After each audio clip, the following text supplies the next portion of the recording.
My name is Johannes von Stumm. I'm a sculptor for the last 35 years. I grew up in the Bavarian mountains at the foot of the Alps, and I studied law and politics, and then my wish to become a sculptor became so big that I started to work as a sculptor and was accepted at the Academy of Fine Arts in Munich. And since then, I'm working as a freelance sculptor. My work consisted for a long time out of glass and stone and metal. And I might have been inspired by my growing up in the mountains, where there was lots of ice and snow around us, and also the granite of the mountains. I always had the wish to combine these materials because they're great opposites, but I wanted to bring them together to form a unity.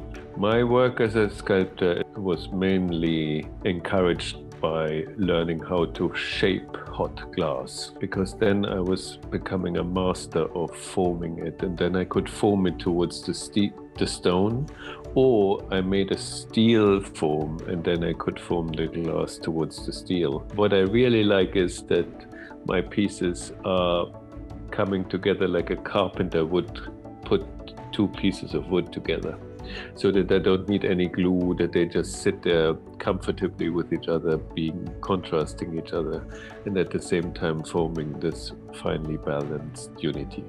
When I studied all these carpenter connections, they always whack a big wooden pin into the two pieces of wood to hold them together in place. And I was always bothered with the pin because I couldn't replace it in glass or stone and steel. And suddenly when I woke up, I thought, my God, if the pin is the finger, then I can use all these dovetail connections as rings.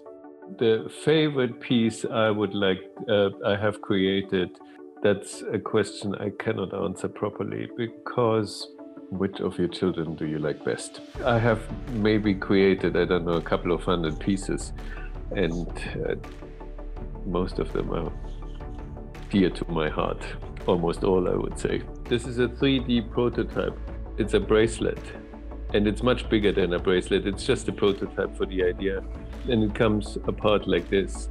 If you look at the ring up in the left-hand corner there, that is exactly the same principle. It's white and yellow gold, and the two parts work beautifully together. And they form, again, the unity of male and female when they are sitting on the finger. I have the little ring here, and it comes apart like that.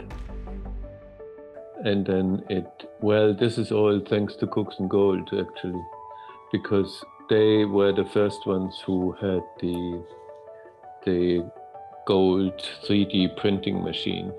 We sent the file to Cooksongold, and they feed it into the 3D printing machine, and then the laser beams together. It's a teensy little box maybe about this size, and there's a thin layer of gold gets in, and then a laser beams all the points together, which the computer tells it to beam to melt together.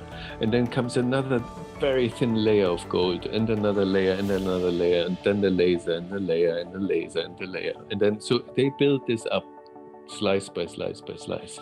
And the beauty of it is very precise.